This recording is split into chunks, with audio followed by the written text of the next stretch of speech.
Thomas the Tank Engine was feeling bright and cheerful. It was a splendid day. "Good morning," he whistled to some cows, but the cows didn't reply. "Never mind," said Thomas, "they're busy with their breakfast." Next, he saw Bertie.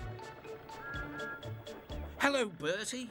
Care for a race today?" But all Bertie could say was, "Ouch! That's another hole in the road." "I'm sorry, Bertie," smiled Thomas. Thomas was still in good spirits when Bertie arrived at the next station. "Bad luck, Bertie," said Thomas. "Now, if you were a steam engine, you would run on a pair of reliable rails." "Huh," replied Bertie. "The railway was supposed to deliver tar to mend the road 2 weeks ago. You can't trust a thing that runs on rails." "I run on rails. You can trust me, Bertie. I'll see if I can find out what's happened." Thomas left Bertie and made his way along the branch line towards the big station by the sea. James was snorting about in the yard. "It's too bad. Percy goes to work at the harbour and I do his job, here, there and everywhere." "Take that!" "Ooh!" groaned the trucks. "Just you wait, we'll show you." Gordon laughed.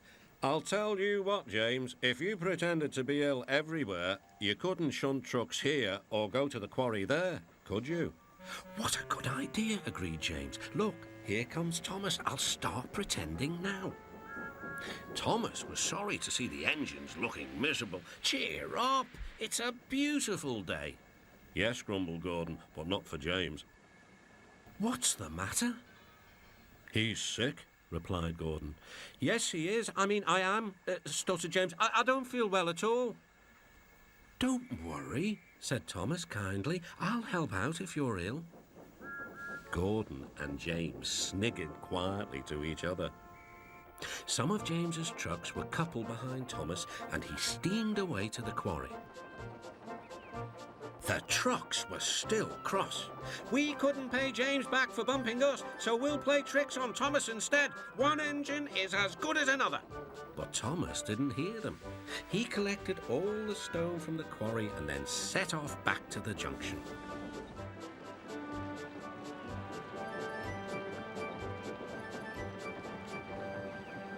Danger lay ahead. "Now for our plan," giggled the trucks. "Go faster, go faster." "Slow down," called Thomas's driver and applied the brakes.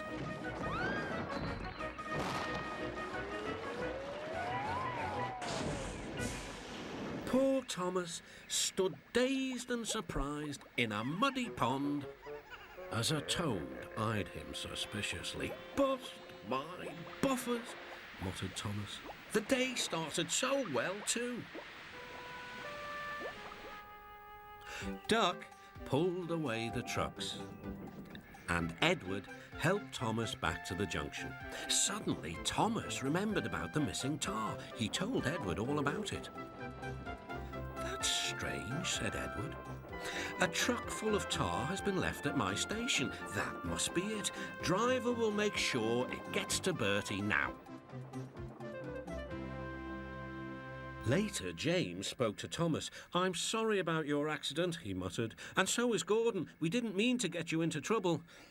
"No, indeed," spluttered Gordon. "A mere misunderstanding, Thomas. All's well that ends well." Just then, Bertie arrived. He looked much more cheerful. "My road's being mended now." "Oh, I am glad," replied Thomas. "Thanks for all you did. Now I know I can trust an engine, especially if his name is Thomas." Gordon and James puffed silently away to the shed.